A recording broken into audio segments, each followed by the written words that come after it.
In this module, we'll take our data processing abilities one step further and learn about regular expressions, which are a very powerful tool to add to your IT toolbox. With regular expressions, we'll be able to find and operate on text in a more flexible way than we have up until this point. This is a complex subject, I'm not going to lie. So if at any time you feel lost or overwhelmed, you can always rewatch the videos. Also, make sure that you practice the examples in the videos and try coming up with your own. And always feel free to share your triumphs and tribulations in the discussion forums with your fellow students. Awesome. We've got a bunch of exciting stuff to dive into. Are you ready? All right, let's get to it.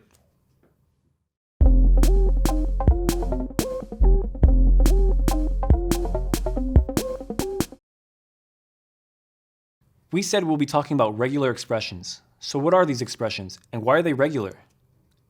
A regular expression, also known as regex or regexp, is essentially a search query for text that's expressed by a string pattern. When you run a search against a particular piece of text, anything that matches a regular expression pattern you specified is returned as a result of the search. Regular expressions let you answer questions like, what are all the four-letter words in a file? Or, how many different error types are there in this error log? In other words, regular expressions allow us to search a text for strings matching a specific pattern. Knowing about regular expressions can be useful for anyone who needs to perform text processing. From IT specialists to software engineers, system administrators, and data analysts, a working knowledge of regular expressions is a handy tool to, well, have handy. As a system administrator, I use regular expressions when I need to pull information from a file that has other information in it. For example, if I have a file that lists NFS mounts and options, and I want to pull only the server name, I can write a regular expression that strips each line of the excess data and returns only a list of the information I need. Regular expressions are a pretty big topic in IT. In this course, we'll aim to cover the most important parts, but we won't go through them all. For your scripts, basic regexes will usually be enough to get you started, and they'll enhance your program's ability to process text. With time and practice, you'll pick up even more advanced techniques. There are lots of different ways that we can apply regular expressions. We can use them in a whole wide range of programming languages, which of course includes Python. We can also use command line tools that know how to apply regexes, like grep, sed, or awk. We can even use regular expressions inside text processing tools, like code or document editors. As with other widely used technologies, there's a broad range of tools that incorporate regular expressions, and implementation details may vary from tool to tool or language to language. But thankfully, the principles are always the same. Once we learn the basics, we can very quickly apply the same concepts to different applications. Over the next several videos, we'll explore the Python module that deals with regular expressions.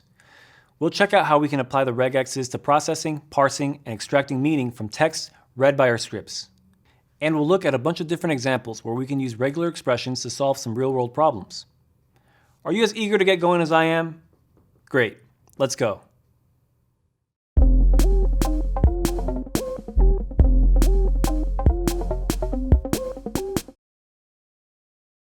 At this point, you might be wondering, why do I need more processing power than just looking for strings in a text, which I already know how to do in Python? The answer lies in the power and flexibility of regular expressions. For example, let's say we have log entries with a typical log line format, like this one. We want to extract a process identifier from this line, which is a number between the square brackets, 1, 2, 3, 4, 5. There's a lot of extra text in this log line that we don't need, like the date, the computer name, and other info. We could extract a process ID by using the index method to find the first square bracket in the string. Remember that when accessing strings, the index of the character is the position of that character in the string, starting from 0. In this example, the index of the first square bracket would be 39. If we don't want to capture the square brackets, we will start at the next position and include 5 more characters after that. Let's give it a go.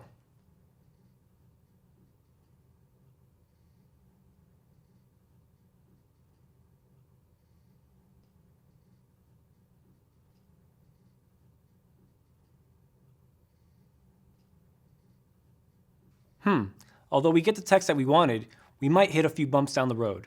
Can you spot them? One problem is we don't know for sure how long the process ID string will be in all cases. In this example, we can see that it's 5 characters long, but that may change in the future if the computer is restarted, or the number of processes increases. This could also break if, for any reason, the line includes another square bracket before the process ID. So it's a solution, but it's a very brittle one. Any other ideas? Instead, we could use a regular expression to extract the process ID in a more robust fashion.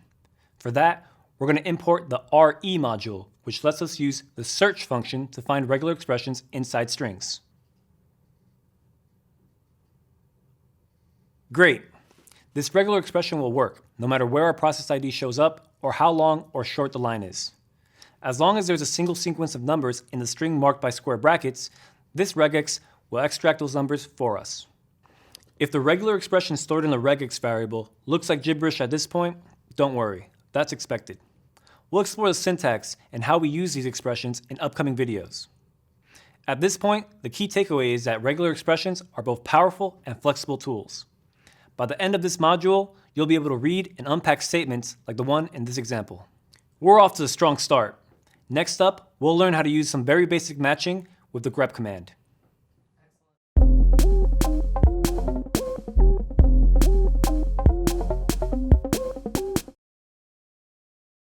In our last example, we used a pretty complex regular expression from a Python program to look for a process ID. This is just one example of something we might want to do when processing text from our Python scripts. We can also use regular expressions with a bunch of command line tools. grep is an especially easy to use yet extremely powerful tool for applying regexes. It's a great way to easily try out some expressions and get familiar with them. So, let's look at some basic matching we can do with grep. The simplest of all matchings is just to search to see if the string is present.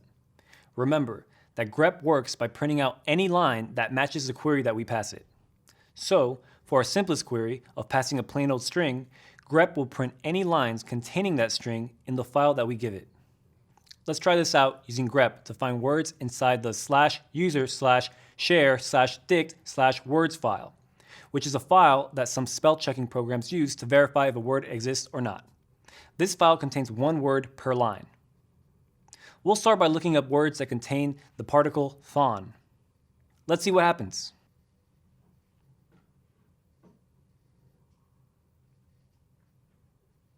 So, when we call grep with fawn as the pattern to match on, and we pass our list of words as the file, we see that it matches with a bunch of different words.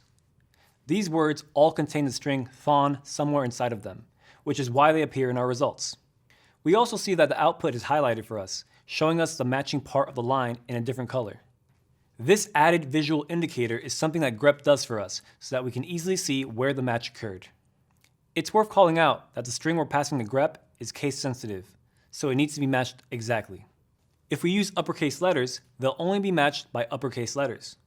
If we wanted to match a string regardless of case, we will have to pass the -i parameter to the grep command, like this.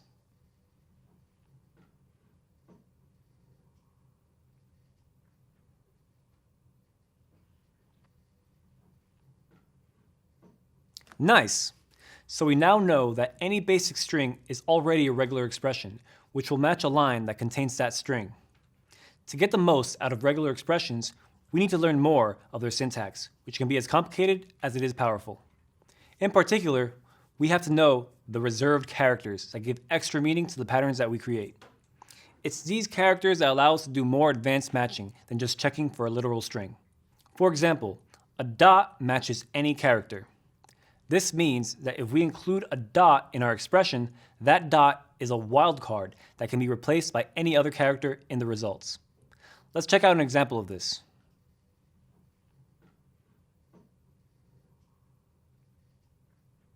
Here, we're looking for the pattern L.RTS within the list of words. This pattern matches 3 different words: alerts, blurts, and flirts. Check out how for each of those words, the dot in our pattern was substituted by a different letter. Are you starting to see the power of regular expressions? With them, we can find portions of text that match a given pattern, even when the pattern isn't a whole word. We could use this, for example, to look for entries in a log file that match a certain format, or to find rows in a CSV file that share the same characteristics, even if they're not exactly the same. Really helpful, right?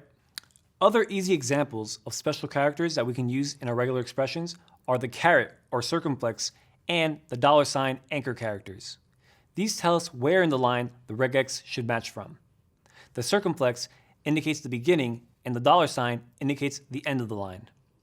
For example, to look for all the words that start with a string fruit, we would write grep circumflex fruit and our file.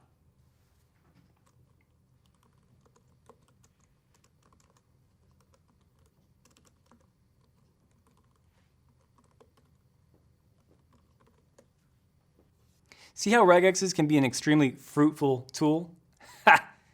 Let's check out one more example. We'll use grep to find all the words that end with cat by writing grep cat $ and our file.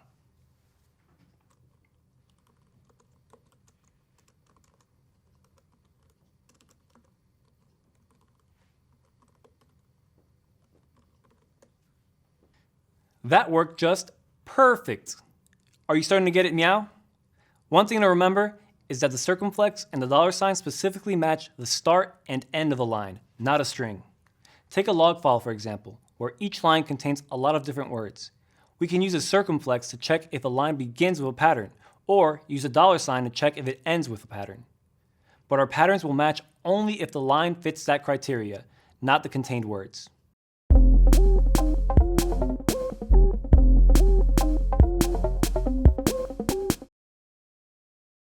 As we called out before, we use the RE module to apply regular expressions in Python. This module includes a bunch of different functions that can help manipulate strings. Let's see how we can use this module for some basic matching.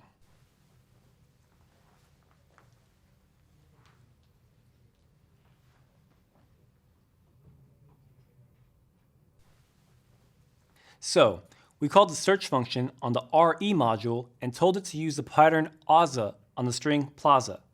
We then stored the return value of that function in the result variable. The R at the beginning of the pattern indicates that this is a raw string. This means that Python interpreter shouldn't try to interpret any special characters and instead should just pass the string to the function as is. In this example, there are no special characters. The raw string and the normal string are exactly the same. But it's a good idea to always use raw strings for regular expressions in Python. So, we'll be using raw strings in all of our examples. With that said, let's print the result of the variable and see what we get. Great, our result is a match object. The output we get when calling print already shows some interesting information, like the position in the string that matched and what the actual matching string was. Let's try this out again with a different word.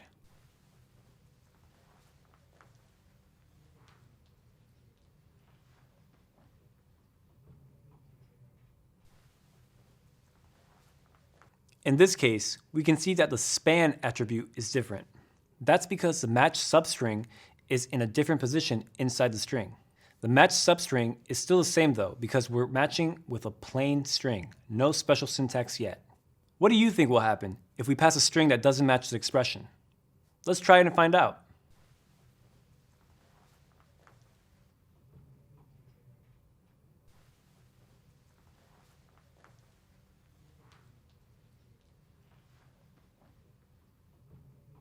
Did you guess right? If the expression doesn't match the string that we pass, we get none as a result. Remember, none is a special value that Python uses to show that there is not an actual value there. So when we're applying regular expressions, we now know that if the search function returns none, it means it didn't find a match. Let's practice the special characters that we've seen up until now with a few examples.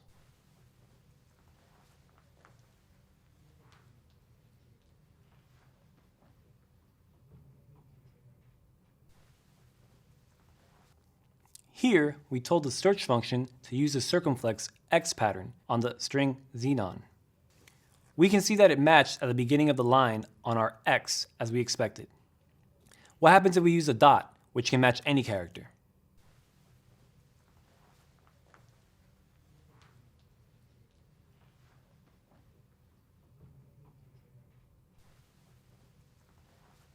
Now we're using p.ng as a search pattern. It matches the word penguin that we're passing, and in the match object, we see the matching string is peng. Let's try it out with a couple other strings.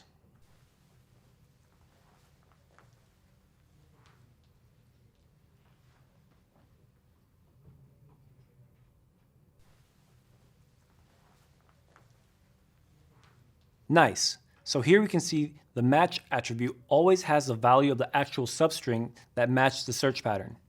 And the span attribute indicates the range where the substring can be found in the string we passed. We can also pass additional options to the search function. For example, if we want our match to be case insensitive, we can do this by passing the re.ignore case option.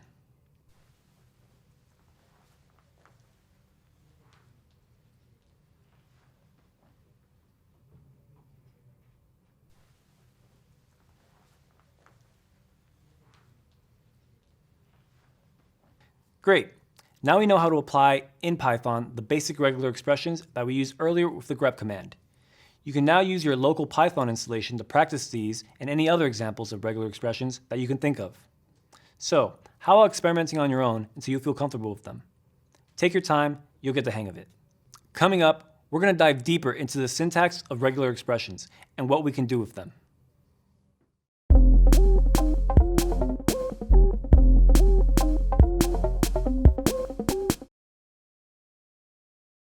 We've seen by now how we can use a dot in our regular expressions as a special character that can match any character. In the regex world, this is known as a wildcard because it can match more than one character.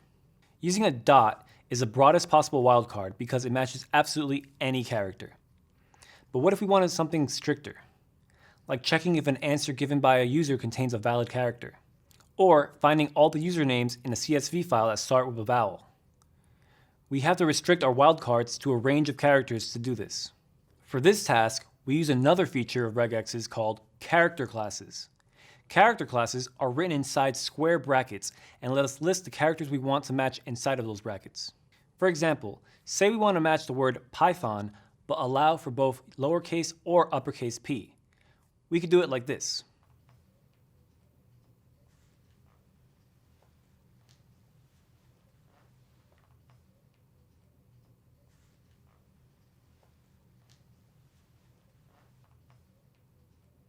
Inside the square brackets, we can also define a range of characters using a dash.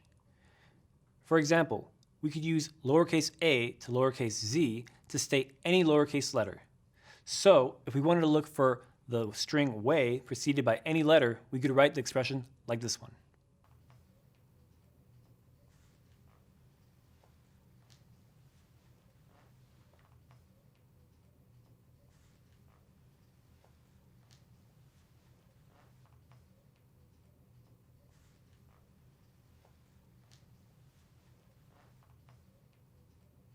Cool, we got a match.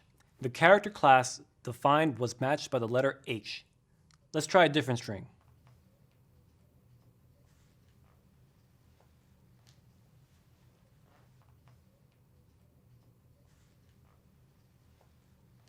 Dang, in this case, we didn't get a match. That's because the string way is preceded by a space, and that doesn't match the range that we defined. We can define more ranges like uppercase A to uppercase Z for all uppercase letters, or 0 to 9 for all digits. We can combine as many ranges and symbols as we want, like this.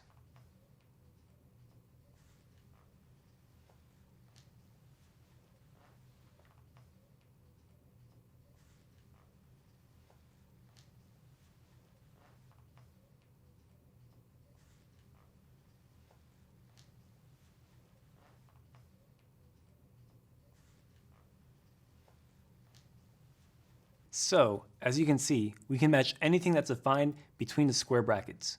It's pretty cool, right? While this is super useful, sometimes we may want to match any characters that aren't in a group. To do that, we use a circumflex inside the square brackets. For example, let's create a search pattern that looks for any characters that's not a letter.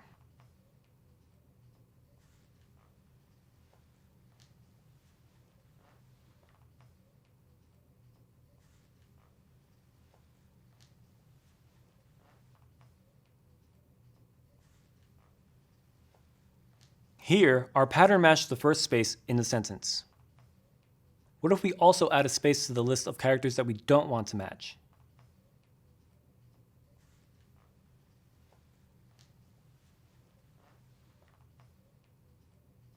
You might have guessed this. Because we added a space inside the character class, our example now matched the final dot in the sentence, which isn't in the list of characters to exclude. If we want to match either one expression or another, we can use the pipe symbol to do that. This lets us list alternative options that can get matched. For example, we could have an expression that matches either the word cat or the word dog, like this.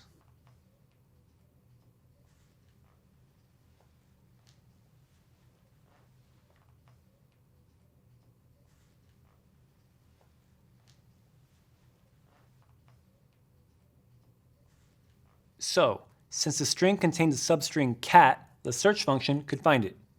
Let's try an example with dog.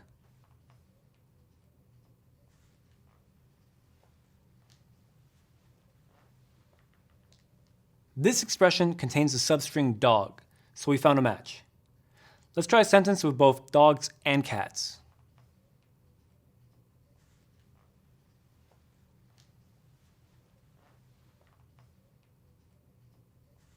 In this string, we actually have two possible matches for our search, but we only get the first one. That's the way the search function works. If we want to get all possible matches, we can do that using the findAll function, which is also provided by the RE module, like this.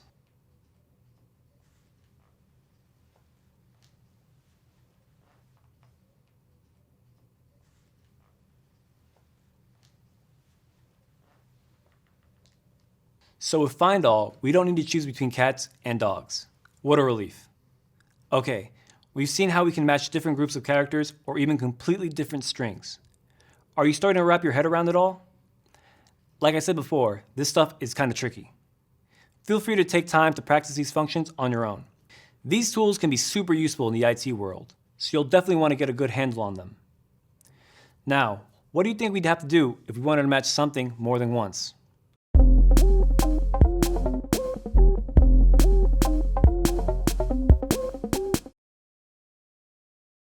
So far, we've looked at how to match one specific character, a group of characters, or even any character. Now we're going to check out how to match these characters several times. Say we wanted to find the longest word in a string, or we wanted to find the host names in a log file by checking for a bunch of alphanumeric characters between brackets. We can do this using another interesting regex concept, repeated matches. It's quite common to see expressions that include a dot followed by a star. This means that it matches any character, repeated as many times as possible, including 0. Let's see a couple of examples of this.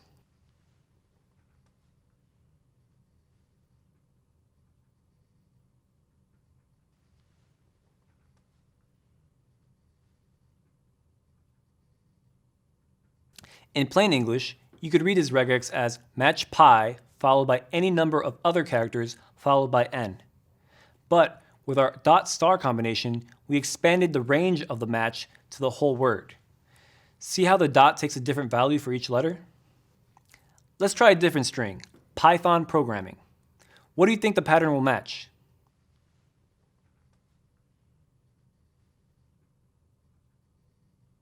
Huh? You might not have been expecting that. Remember, the star takes as many characters as possible. In programming terms, we say that this behavior is greedy. It's possible to modify the repetition qualifiers to make them less greedy, but we won't get into that now. To learn more about that, check out the next reading. But back to our example. While our pattern could have matched the word Python, it expanded all the way until the last n in the string. If we only wanted our pattern to match letters, we should have used the character class instead, like this.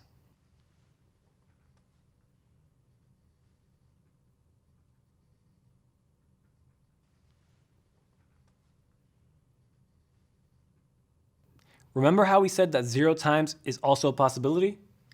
That would let the string pin also match our pattern. Let's try that out. As we called out earlier, implementations of regular expressions aren't always the same. Repetition qualifiers are one way they differ. Some implementations, like the one used by grep, only include the star qualifier that we just discussed. You can do a lot with just the star qualifier, so that's usually good enough. Other implementations, like the one used by Python or by the grep command, include 2 additional repetition qualifiers, plus and question mark, that can help us construct more complex expressions. Let's check that out. The plus character matches one or more occurrences of the character that comes before it. Say we had the pattern O plus L plus. Let's check it against a few words.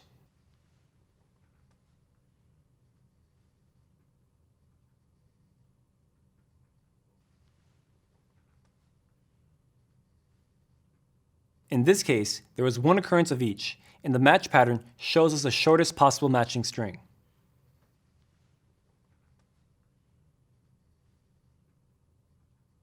Here, there were two of each.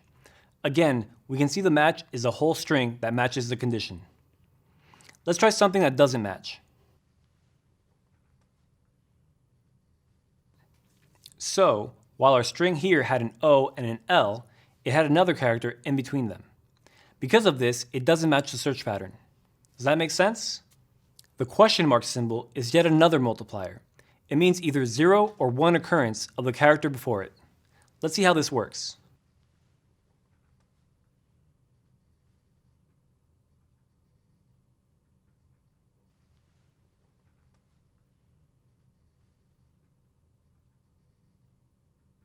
The P wasn't present, but with the question mark, we marked it as optional, so we still got a match. Let's see what happens when the P is present. Great, the P was present and so the match included it. Nice job, you're moving right along through basic regular expressions. If anything's not clear, take some time now to check out the examples in your local Python environment. I bet you'll get it all down pat once you've tried things out for yourself. You just learned about repetition qualifiers, and we saw how there's a bunch of special characters to match different kinds of strings. But what happens when we want to actually match one of those characters, like a $ or a question mark?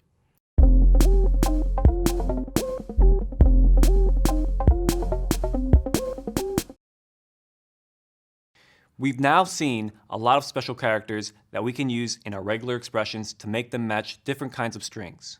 Dot, star, plus, question mark, circumflex, $, and square brackets. But what can we do if we need our pattern to match one of the special characters? Say, for example, that we wanted to check that a certain string contained a dot as part of it. If we just put a dot there, it would match any character.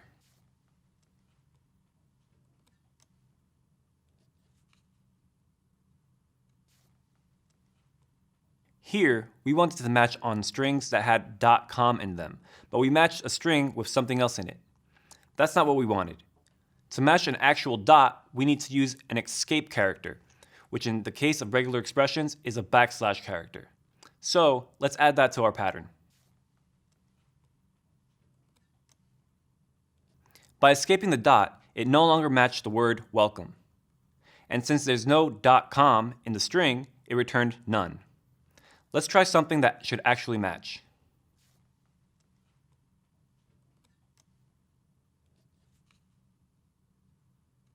Great.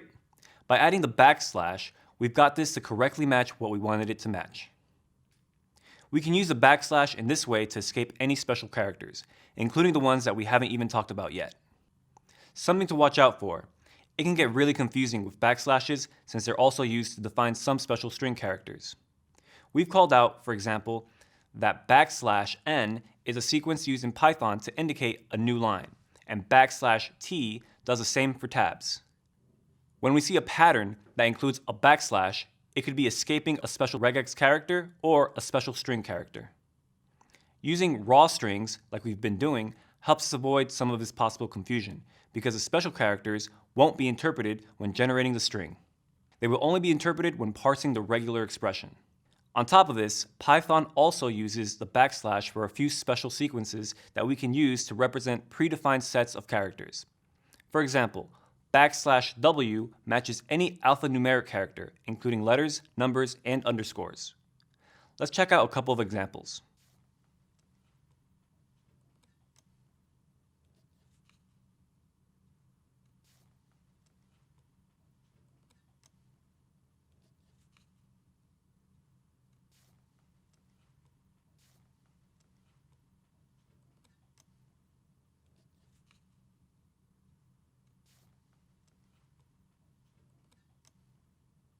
As we said, \w matches letters, numbers, and underscores.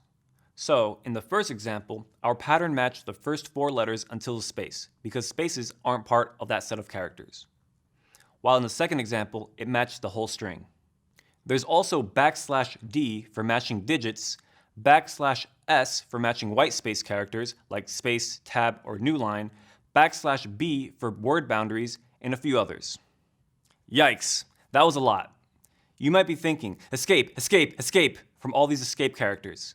If this sounds like a spaghetti mix of new characters, don't worry. You don't need to memorize them all. You can always consult our cheat sheet or other similar references that tell you which sequence represents which characters. And another great resource for testing out your regular expressions is a website called regex101.com. You can use this to try out your regexes, analyze each part of the expression, and figure out what's up with them when they don't work. You're doing an amazing job of all of this, and it's about to pay off.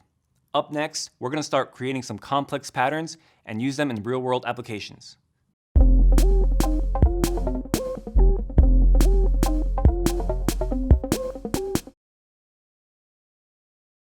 We've now looked into a bunch of syntax for using regular expressions in Python. Armed with all this knowledge, we can start combining these special characters to create patterns to match the text that we want. For example, say you had a list of all the countries in the world and you wanted to check which of those names start and end in A. What would the pattern look like? Maybe something like this: uppercase A, dot, star, lowercase a. Let's try that one out.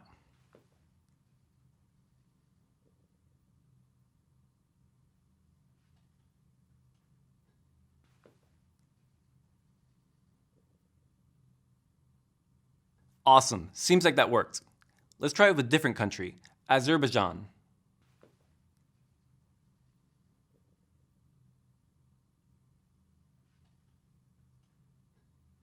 Surprising maybe? This happened because we didn't specify that we wanted our pattern to match the whole string. So, while Azerbaijan doesn't finish with A, it does have an A in its name, so it matches our pattern. We need to make our pattern stricter by adding the beginning of a line and end of a line characters.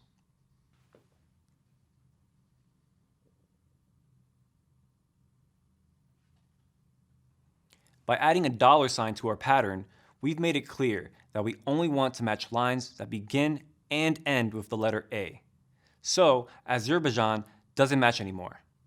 Let's check that it still works for a country that should match, like Australia.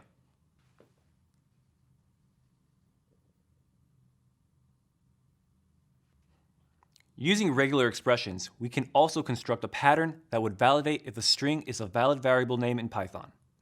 Do you remember what the rules were?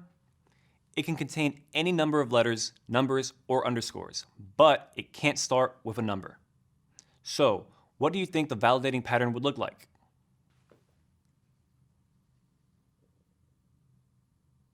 We said it needs to start with a letter, so we'll start with a circumflex to indicate that we want it to start from the beginning. And now, a character class with all lowercase and uppercase letters plus the underscore. The rest of the variable can have as many numbers, letters, or underscores that we want. So, we need another character class, this time containing numbers, with a star at the end.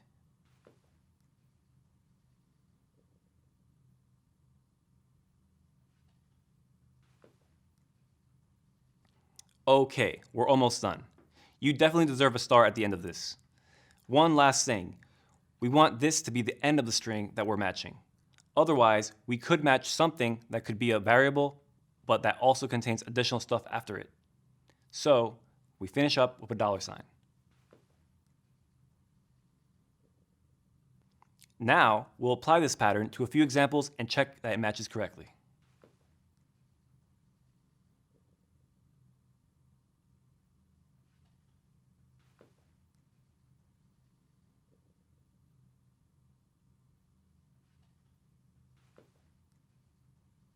That's right, we can use underscores anywhere in the string that's a valid variable name.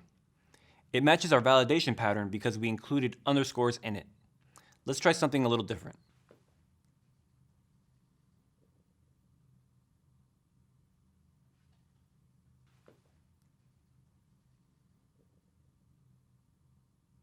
Once we use a space, it stops being a valid variable name.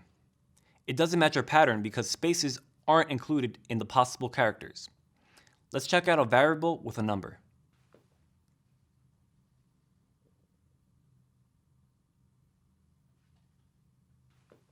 Sure enough, we can use numbers inside the variable name. Our pattern includes all numbers as part of the variable. But what if we start with a number? The variable with a number at the beginning isn't a valid variable name, and our pattern doesn't match it because the first of two character classes doesn't include numbers. Awesome job! We've covered the basics of regular expressions. There's still some more special characters to learn about and more interesting things that we can do with them, but I'm sure you're starting to already see the processing power that regexes bring and how they're another super useful tool to have in your IT toolbox, right? This was some complex stuff, but it can also be fun. Why not take a little time now to play around with the characters that you just learned to see what results you can get with them? Remember, practice builds comfort, and these little characters pack a powerful punch. They can help you out big time in your IT job, so they're worth buddying up to.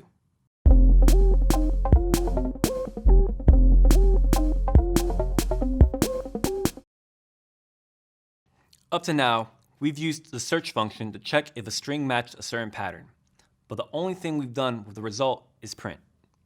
Printing is useful when we want to see if a string matches a certain pattern, but most of the time, we want to take the information that we matched and use it for something else.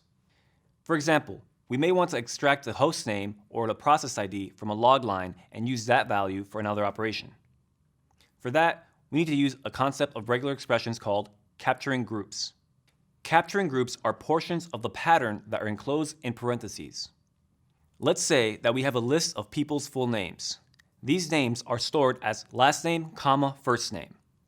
We want to turn this around and create a string that starts with the first name followed by the last name. We can do this using a regular expression with capturing groups. Let's see how this works. First, we'll create a matching pattern that matches a group of letters followed by a comma, a space, and then another group of letters. To capture our groups, we'll put each group of letters between parentheses, like this.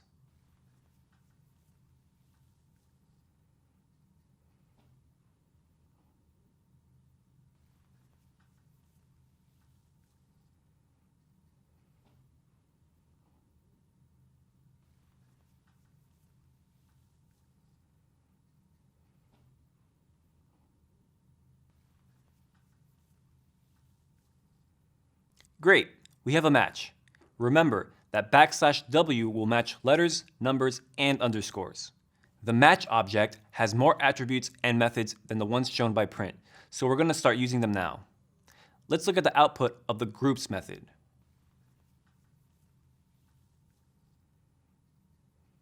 Because we defined two separate groups, the group method returns a tuple of two elements. We can also use indexing to access these groups. The first element contains the text matched by the entire regular expression. Each successive element contains the data that was matched by every subsequent match group. So let's look at the element at index 0.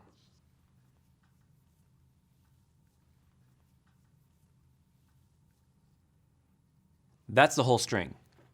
Now, the following indexes correspond to each of the captured groups. Let's check this out.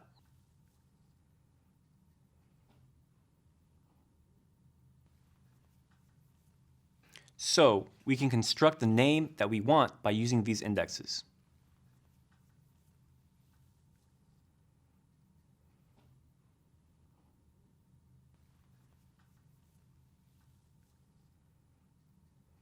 Okay, so now that we've got this more or less working, let's put this into a function that would do the rearranging for us. We'll start by defining a function called rearrangeName that receives a name by parameter.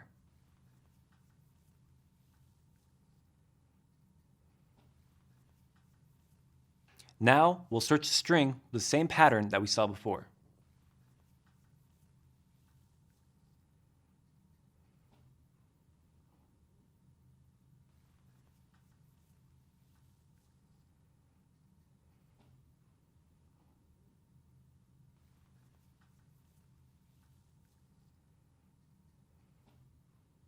If the result is none, it means it didn't match the format that we were expecting. So in that case, it would just return the name as it is.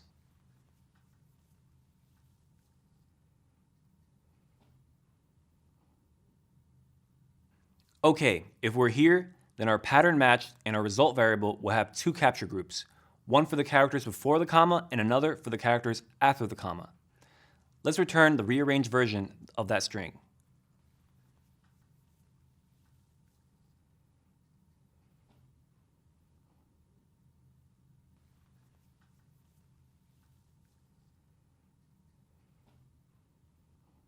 Nice. We've defined our function. Let's test it out with a few names.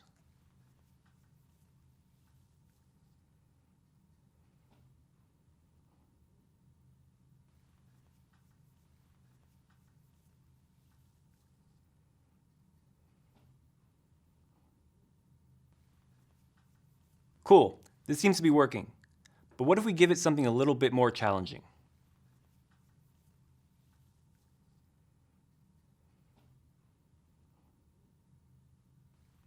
Now, the regular expression didn't match because we used the \w character, which only matches letters. And so it didn't recognize the middle initial as part of the given name. Can you figure out how to fix it? What we need to do here is add the extra characters that we want to allow in the names. In this example, we'd want to add spaces and dots. For other names, we can also include dashes. So after updating our pattern, this is what our function would look like.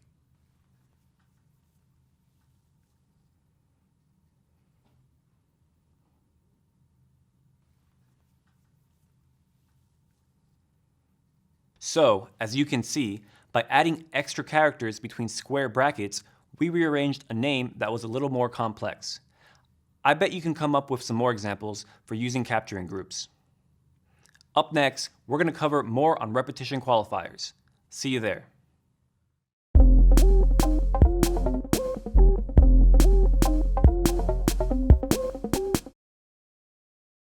Up to now, we've used the star, plus, and question mark repetition qualifiers. What if we wanted a pattern that repeats a specific number of times? This could happen if we're processing a line that we know has some specific data in a column, or we know that we want a string of a specific length. In cases like those, we would manually write the same pattern as many times as we needed, but it would be hard to read and hard to maintain. And that's why Python also offers numeric repetition qualifiers. These are written between curly brackets and can be one or two numbers specifying a range. For example, to match any string of exactly 5 letters, we can use an expression like this one.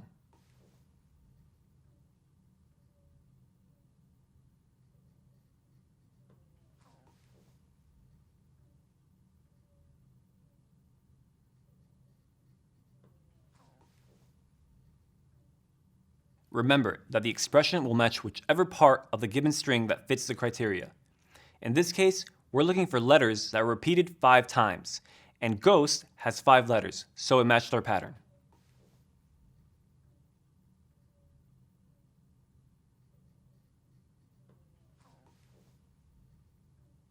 In this string, we actually have more matches for our search, but we only get the first one.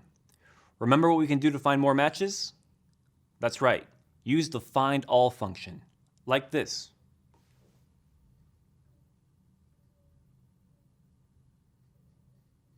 Now we have an extra match for the word that's actually longer. What if we wanted to match all the words that are exactly 5 letters long?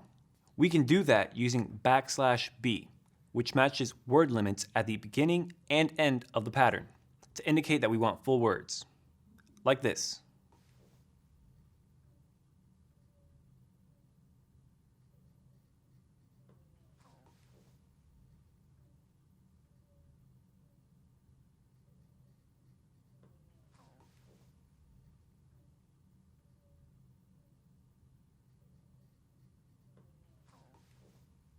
We said that we can also have 2 numbers in the range. For example, if we wanted to match a range of 5 to 10 letters or numbers, we could use an expression like this one.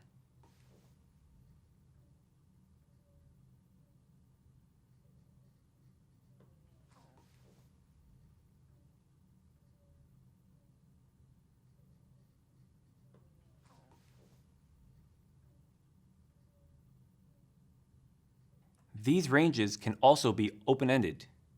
A number followed by a comma means at least that many repetitions with no upper boundary, limited only by the maximum repetitions in the source text.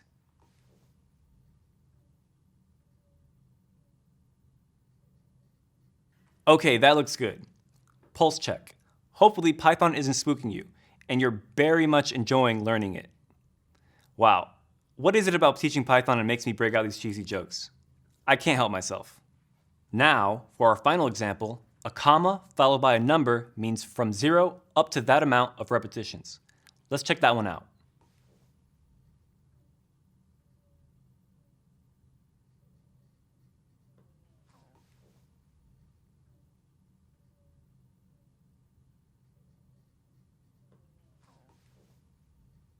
Here, we looked for a pattern that was an S followed by up to 20 alphanumeric characters. So we got a match for strawberries, which starts with S and is followed by 11 characters. Whoa, that was a lot of repetition qualifiers. Ghosts and strawberries are fun and all, but we're ready now for a few more practical examples of how to use regular expressions.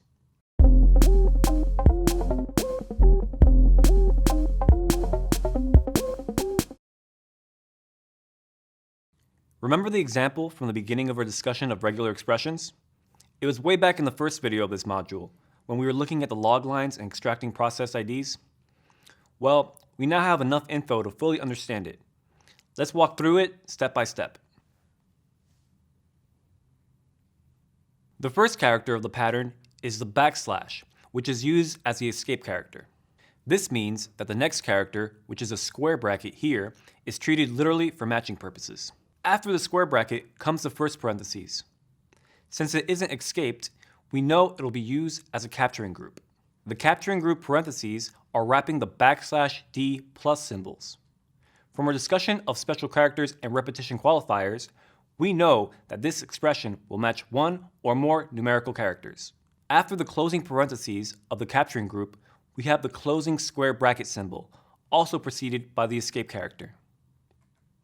After calling the search function, we know that because we're capturing groups in an expression, we can access the matching data by accessing the value at index 1. Let's try our expression on a different string and check that it really works, no matter what the rest of the text is.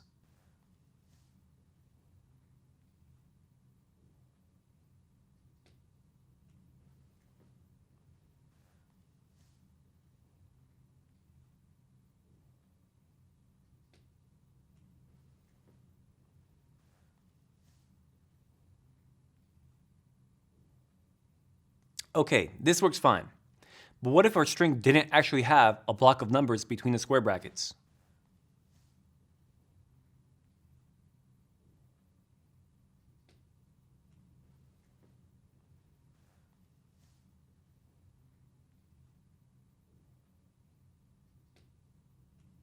Darn, an error.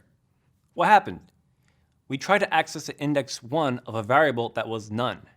And as Python tells us, this isn't something that we can do. So what should we do instead? We should have a function that extracts the process ID, or PID, when possible, and does something else if not. It's something like this. We'll start by defining a function called extract PID.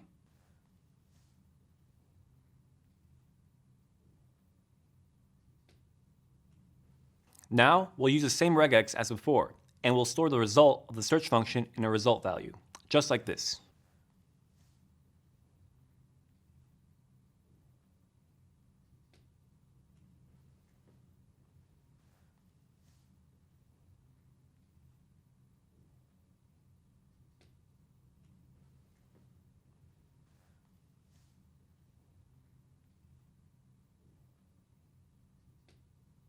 Now, we know that if the search wasn't successful, the result will be none. So we need to do something a little different here. What we choose to do depends on what we want the rest of the code to do. Let's say that if we couldn't find the PID, we'll return an empty string.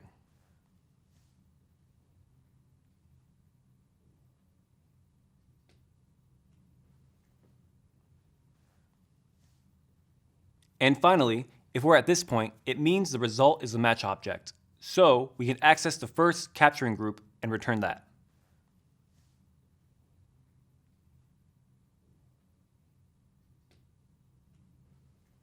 We can now test our function with the original log line to check that it still does the right thing.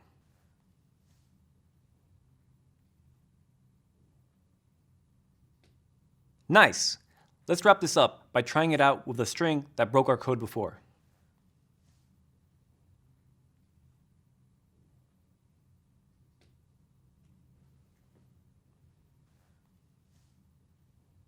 Great.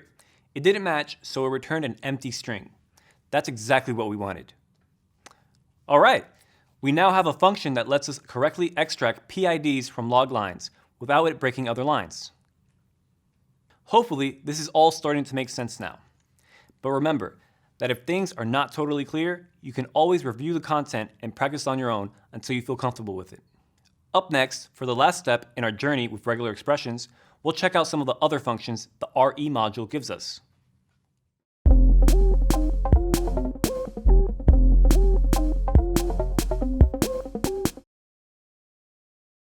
Up to now, we've been using two functions from the RE module, search and find all. There are actually a few more functions that can be really handy, depending on what we're trying to do.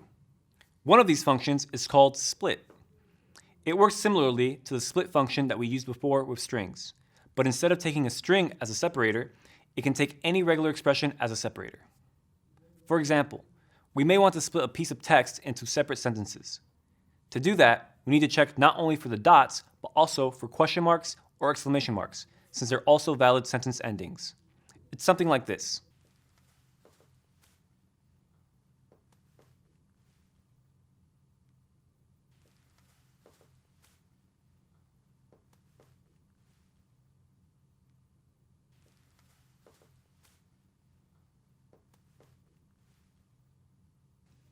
Check out how we're not escaping the characters that we wrote inside the square brackets.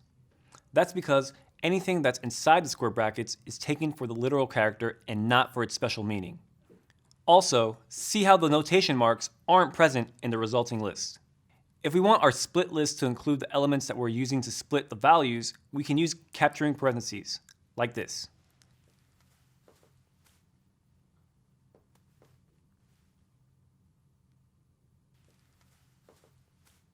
This gave us both the sentences and the notation marks as elements of a list. Another interesting function provided by the RE module is called sub. It's used for creating new strings by substituting all or part of them for a different string. Similar to the replace string method, but using regular expressions for both the matching and the replacing. Let's see this in an example.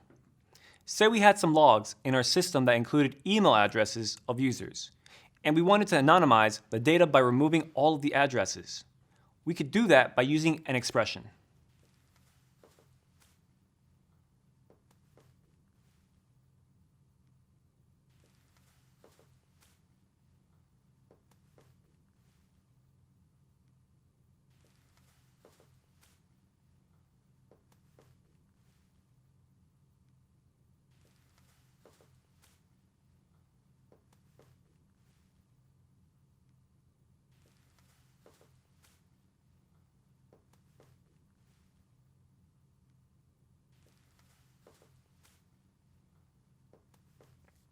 The expression that we're using for identifying email addresses has two parts.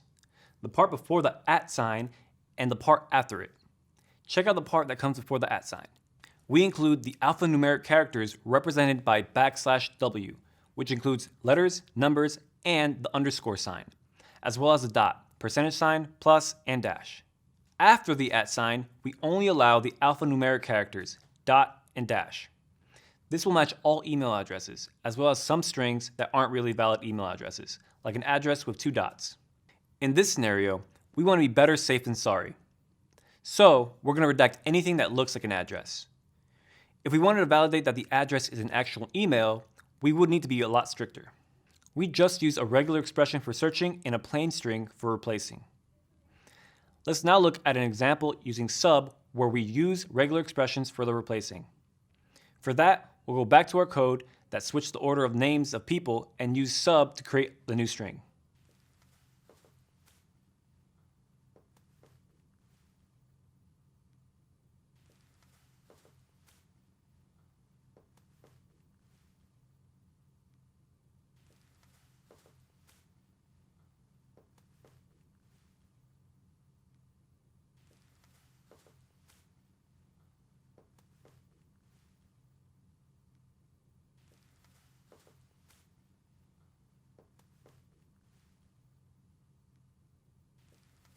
So, once again, we've used parentheses to create capturing groups. In the first parameter, we've got an expression that contains the two groups that we want to match, one before the comma and one after the comma. We want to use a second parameter to replace the matching string. We use \2 to indicate the second captured group, followed by a space, and \1 to indicate the first captured group. When referring to captured groups, a backslash followed by a number indicates the corresponding captured group. This is a general notation for regular expressions, and it's used by many tools that support regexes, not just Python. We can also use them to match patterns that repeat themselves, which use capturing groups as back references. We won't look into them here, but if you want to learn more, you'll find a bunch more info about them online. Congratulations on finishing this lesson in the Google IT Automation with Python certificate. Access the full experience, including job search help, and get the official certificate by clicking the icon or the link in the description. Watch the next lesson in the course by clicking here, and subscribe to our channel for more lessons from upcoming Google Career Certificates.